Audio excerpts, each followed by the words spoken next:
नमस्कार दोस्तों, स्वागत है आप सभी का आज के मुख्य समाचार के इस वीडियो में। जी हां दोस्तों, मोदी सरकार की तरफ से बड़ी और महत्वपूर्ण खबर की अपडेट निकल कर आ रही, जिसकी सटीक जानकारी हम आपको इस वीडियो में देंगे। बस आप इस वीडियो के साथ अंत तक बने रहें। इसी के साथ दोस्तों, आज की बड़ी खबरों में आपको बताएंगे कि देश में कोरोना वायरस वैक्सीन का ड्राई रन आज से। जाने हर राज्य में कैसी तैयारी और आपको कब मिलेगी कोरोना वैक्सीन।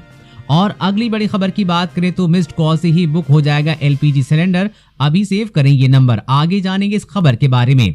और अगली बड़ी खबर की बात करें तो हिंद महासागर में चीन को मुंहतोड़ जवाब देगा भारत। युद्धपोतों पे तैनात होंगे ड्रोन, जरूर जान लें इस बड़ी खबर के बारे में। और अगली बड़ी खबर की बात करें तो अब ट्रेन का टिकट रद्द कराने पर नहीं होना पड़ेगा परेशान, रेलवे ने किए नियम में ये बदलाव। पूरी जानकारी देंगे, वीडियो के साथ अंत तक बने रहें।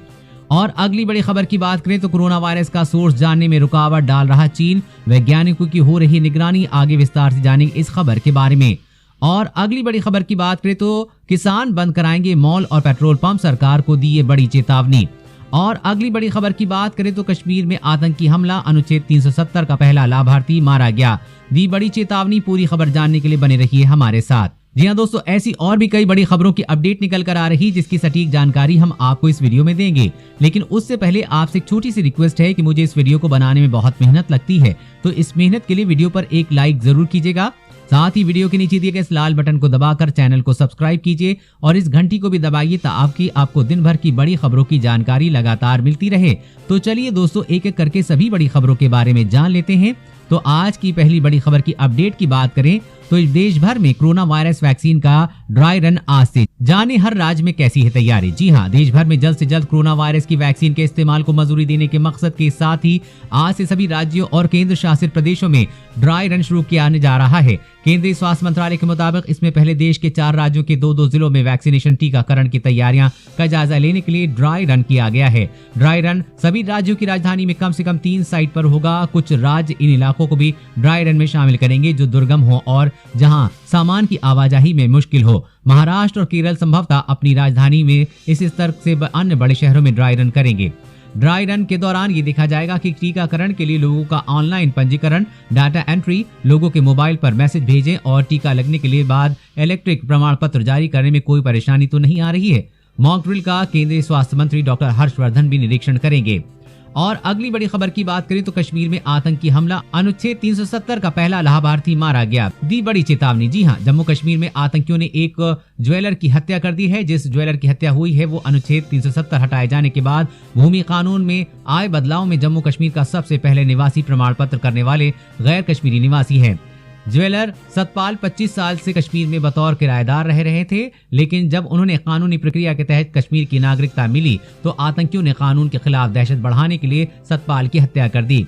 दरअसल केंद्र की मोदी सरकार ने जम्मू कश्मीर को विशेष दर्जा देने वाले कानून को निरस्त कर आर्टिकल 370 को संशोधित किया, तो जो सालों से कश्मीर में बिना नागरिकता और संपत्ति खरीदने के किराए पर निवास कर रहे थे, ऐसे लोगों की उम्मीद जगी। इन्हीं में से एक पंजाबी ज्वेलर सतपाल 370 हटाए जाने के बाद सबसे पहले डोमिसाइल सर्टिफिकेट प्राप्त करने वाले शख्स बने। लेकिन आतंकियों ने मारे जाने के बाद कहा जा रहा है कि यही डोमिसाइल सर्टिफिकेट उनकी हत्या का कारण बना है। सूत्रों के मुताबिक आतंकियों ने इस हत्या के जरिए ये संकेत देने की कोशिश की है कि कश्मीर से बाहर के लोग अगर यहाँ निवास प्रमाण पत्र लेने की सोचेंगे तो उनका भी यही हश्र होगा। हालांकि मामले में पुलिस गहराई से छानबीन कर रही है। और अगली बड़ी खबर की बात करें तो मिस्ड कॉल से ही बुक हो जाएगा एलपीजी सिलेंडर। अभी सेव करें ये नया नंबर। जी हाँ, इंडियन गैस के ग्राहकों के लिए एलपीजी गैस सिलेंडर बुक करना अब एक मिस्ड कॉल दूर है। इंडियन ऑयल एलपीजी ग्राहक अब देश के किसी भी हिस्से में बस एक मिस्ड कॉल के जरिए अपना सिलेंडर बुक कर सकते हैं। मिस्ड कॉल के लिए इंडियन द्वारा जारी किया गया नंबर 8454955555 है। आज इस बारे में आधिकारिक बयान जारी कर जानकारी दी गई है। मिस्ड कॉल के जरिए गैस सिलेंडर बुक बेहद आसानी से हो सकेगा। पहले की तरह अब ग्राहकों को लंबे समय तक कॉल होल्ड पर नहीं रखना होगा। साथ ही मिस्ड कॉल के जरिए बुकिंग का एक फायदा ये भी है कि IVRS कॉल के तरह ग्राहकों को कोई अतिरिक्त चार्ज भी नहीं देना होगा। इस सुविधा से उन लोगों के लिए एलपीजी गैस बुक करना आसान हो जाएगा जो IVRS कॉल्स में परेशानियों का सामना करते हैं। साथ ही बुजुर्ग लोगों के लिए भी एक सहूलत मिल सकेगी। तेल मंत्री धर्मेंद्र प्रधान ने भुवनेश्वर में मिस्ड कॉल फैसिलिटी को लॉन्च किया है। अब इंडियन गैस के ग्राहक मिस्ड कॉल से ही गैस सिलेंडर बुक कर सकेंगे। और अगली बड़ी खबर की बात करें तो किसान बंद कराएंगे मॉल और पेट्रोल पंप, सरकार को दी ये बड़ी चेतावनी। जी हाँ, कृषि कानूनों के खिलाफ पिछले 1 महीने से आंदोलन कर रहे किसान पीछे हटने का नाम नहीं ले रहे। वहीं सरकार भी मानने को तैयार नहीं दिख रही है। इस बीच प्रदर्शन कर रहे किसानों ने सरकार को अब नए सिरे से धमकी दी है। किसानों ने कहा है कि अगर अगली बैठक में सरकार से होने वाली बातचीत का कोई ठोस नतीजा नहीं निकलता है तो फिर वो अपने विरोध प्रदर्शन को और तेज करेंगे। किसानों ने कहा है कि वो हरियाणा में पेट्रोल पंप और मॉल्स को बंद करवा देंगे। गौरतलब है कि किसानों की मांग है कि सरकार 3 नए कृषि कानून को रद्द करे, साथ ही न्यूनतम समर्थन मूल्य की कानूनी गारंटी दे। सिंघू बॉर्डर पर संवाददाता सम्मेलन को संबोधित करते हुए किसान नेताओं ने अपनी मुख्य मांगों को पूरा नहीं होने पर कड़े कदमों की चेतावनी दी है। मालूम हो कि दिल्ली की सीमा पर किसान पिछले 1 महीने से ज्यादा समय से लगातार आंदोलन कर रहे हैं।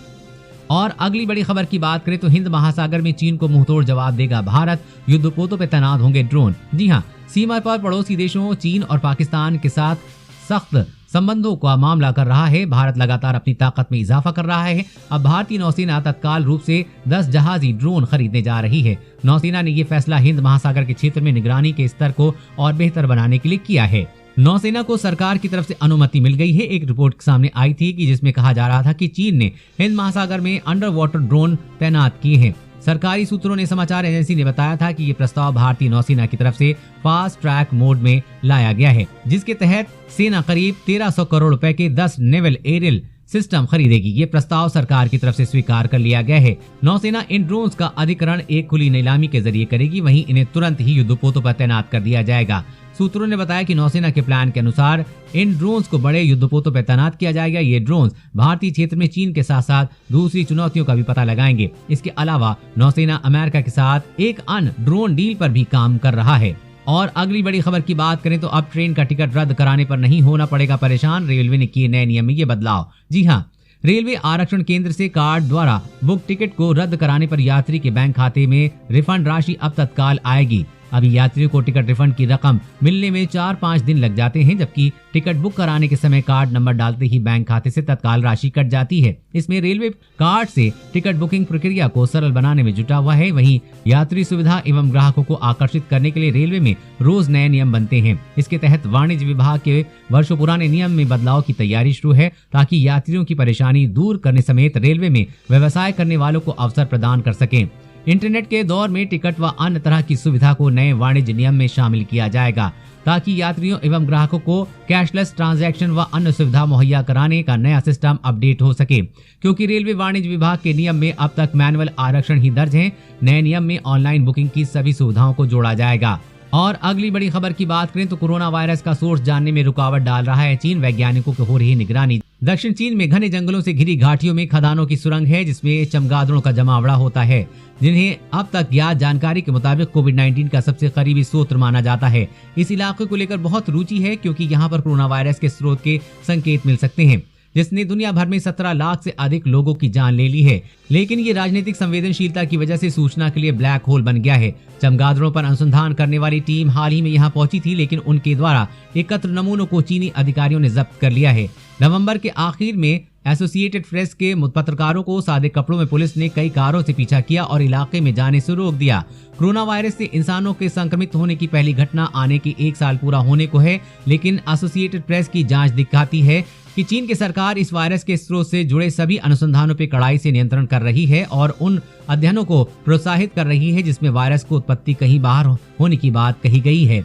यानी कि चीनी सरकार ये नहीं चाहती कि कोरोना वायरस की उत्पत्ति का पता चले। और अगली बड़ी खबर की बात करें तो इन राज्यों में 3 दिन होगी भारी बारिश, पड़ेगी कड़ाके की ठंड, टूटा 15 साल का रिकॉर्ड। जी हाँ, देश के कई राज्यों में हांड कपाने वाली ठंड पड़ रही है और शीतलहर का प्रकोप जारी है।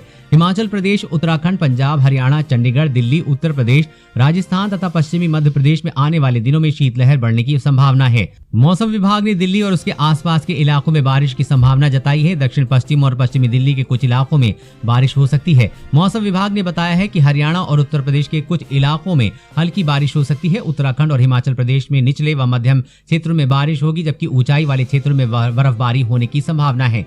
मौसम विभाग ने बताया कि पूर्वी राजस्थान, दिल्ली, पश्चिमी उत्तर प्रदेश, पंजाब तथा हरियाणा में हल्की बारिश हो सकती है। उत्तर भारत में भी शीतलहर का जारी रहेगी।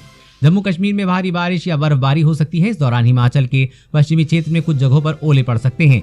मौसम विभाग ने कहा है कि उत्तर पश्चिम भारत और मध्य भारत में कई इलाकों में शीतलहर जारी है। पंजाब, हरियाणा, चंडीगढ़ और दिल्ली, पश्चिमी उत्तर प्रदेश और उत्तरी राजस्थान में अगले 24 घंटे के दौरान ऐसी ही स्थिति जारी रहेगी। और अगली बड़ी खबर की बात करें तो यूपीआई लेन देन पर एनपीसीआई की सफाई, जानिए अब आपकी जेब पर क्या पड़ेगा असर। जी हाँ, यूपीआई लेन देन पर आपको कोई अतिरिक्त चार्ज नहीं देना है। एनपीसीआई ने साफ किया है कि नए साल से यूपीआई लेन देन पर किसी तरह का कोई अतिरिक्त चार्ज नहीं लगाया जा रहा है।